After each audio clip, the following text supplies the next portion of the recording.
Okay, this is Ray the Birdman. I'm going to do kind of a part two of the interview with the cat.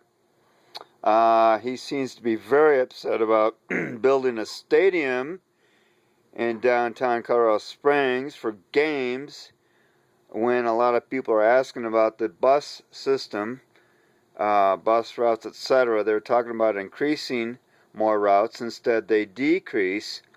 And then I think about my little girl on the west side. Then I also think about me being a cancer survivor, about the services that I might need down the road if my condition does not improve that much. So I think it should be about the voters, not just a handful of, stuffed animals that represent City Council of Colorado Springs. I mean, so it seems that way anyway.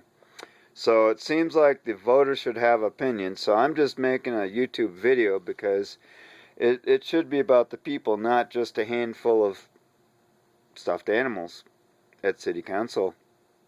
So anyway,